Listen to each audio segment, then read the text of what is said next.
হ্যাঁ হ্যাঁ, সম্পদ নষ্ট করতেছে, মানে এই সুতারপাড়া গ্রামটা বিলীন হয়ে যাবো। 20,000 মানুষের বসবাস এই গ্রামে, খুব অচিরেই এই গ্রাম বিলীন হয়ে যাবে যদি না বন্ধ হয়, বন্ধ না হইলে। যদি বালু উত্তোলন যদি বন্ধ না হয়, এই 20,000 মানুষের বসবাস কিছুদিনের মধ্যেই, কয়েক বছরের মধ্যেই এই গ্রাম বিলীন হয়ে যাবে।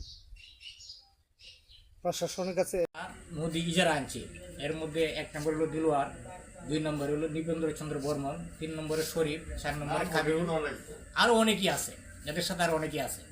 এরা যেহেতু নদী ইজারা আনছে, আমার মনে হয় এরা এই অবৈধভাবে আমরা একটা জানতে পারলাম ওই যে আপনার ডেজার্ট দিয়ে বালু উত্তোলনের ফলে আমাদের এই নদীতে মনে করেন শত শত একর জমি বিলুপ্ত হয়ে যাচ্ছে, এবং এবার এটা অবৈধ কাজ। এটা আমরা গ্রামবাসী এটা বন্ধ করার জন্য মাননীয় প্রধানমন্ত্রী দৃষ্টি আকর্ষণ করে জোরালো আবেদন করছি যেন এটা তাড়াতাড়ি বন্ধ করা হয়। এটা যদি বন্ধ করা না হয়, এই গ্রামের প্রায় 20,000 মানুষ তারা অচিরেই মানে অন্য জায়গায় ঠাঁই নিতে হবে, কারণ এটা 20,000 মানুষের বসবাসের স্থানটা বিলুপ্ত হয়ে যাবে, আবার শত শত একর আর মানে নদীতে মিশে যাবে।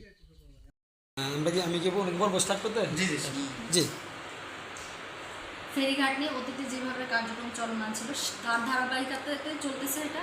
আর যেহেতু আমি নতুন এসেছি, আমি সব ফাইলপত্র দেখছি, আমি দেখে আইন অনুযায়ী যে ব্যবস্থা নেওয়া আমি সেই ব্যবস্থা নেব। ধন্যবাদ।